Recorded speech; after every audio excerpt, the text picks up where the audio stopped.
qu'une communication officielle pour éclairer la lanterne des Sénégalais.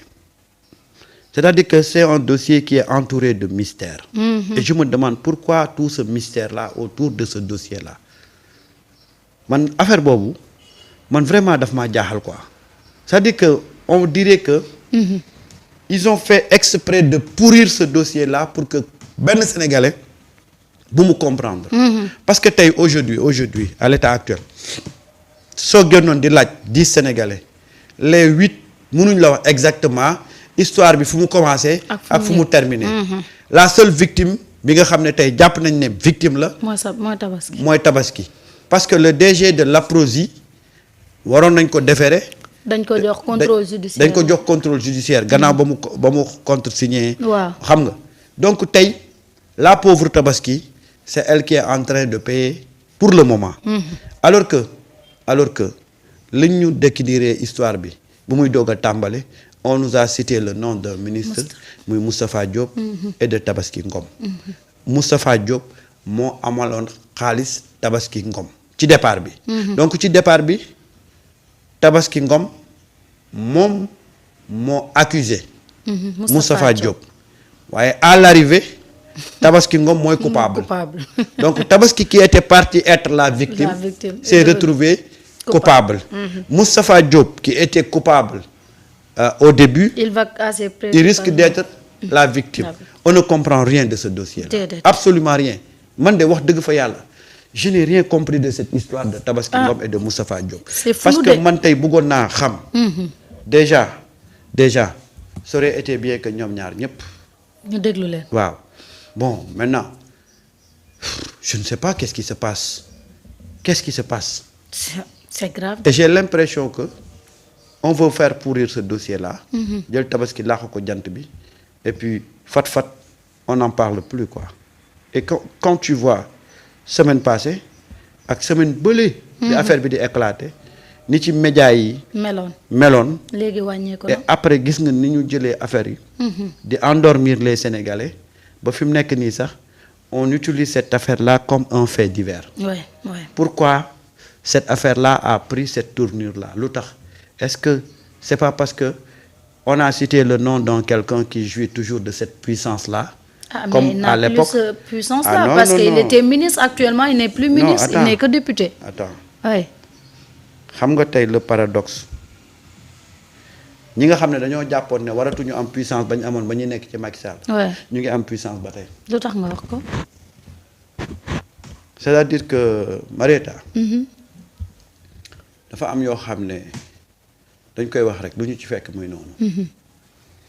mais dafa am ñoo xam ne.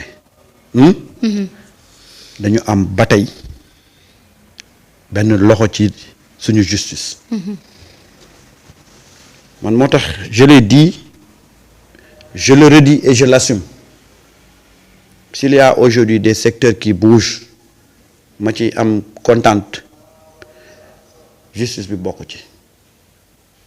Et ça je l'assume bokk ci. Ni ma gisee suñu justice bi di dox, je ne suis pas encore satisfait. Et j'ai l'impression de revivre le même match. J'ai l'impression de revivre le même match. Parce que en réalité, il y a beaucoup de choses qui traînent. Il y a beaucoup de choses qui traînent.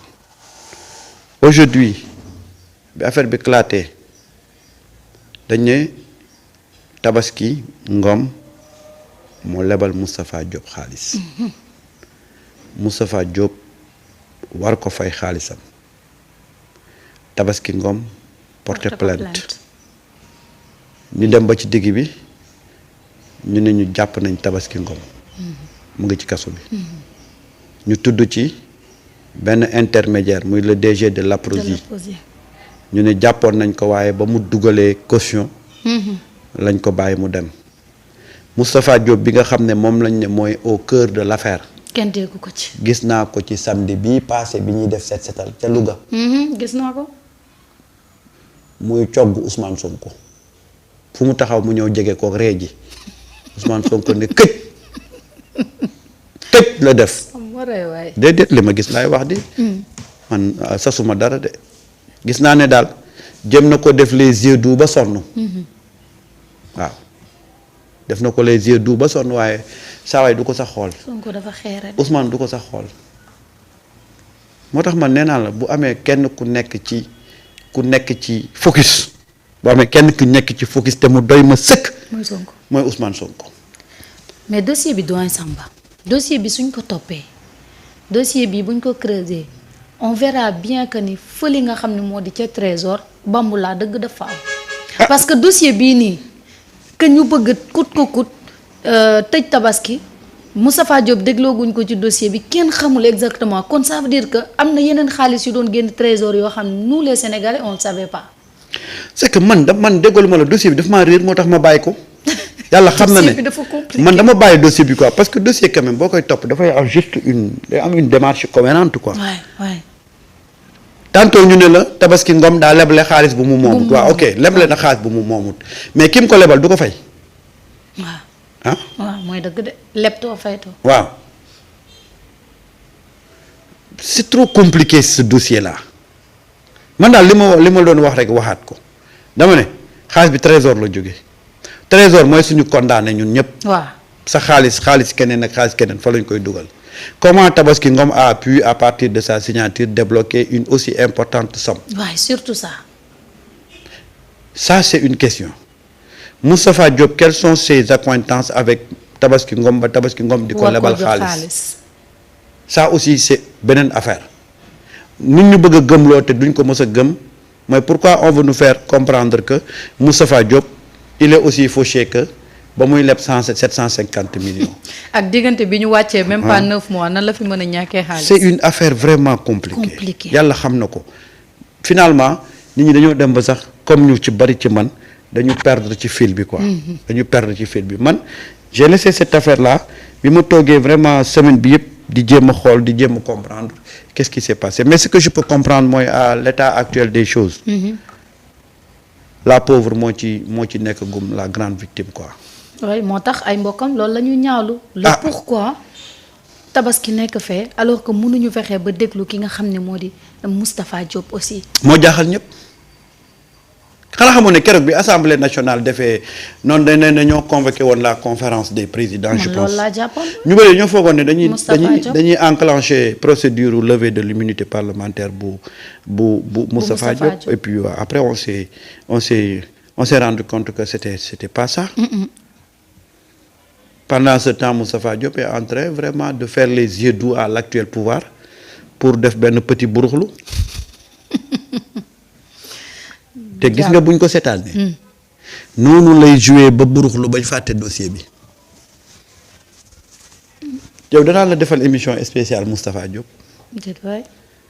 yàlla xam na ko nañu dem rek di ko seetaan fi mu nekk nii mu ngi xool rek benn issue bu ndaw rek ba mu pëtëx ci biir Moustapha Diop il a fait comme ça avec l'APR. Moustapha Diop était au PDS.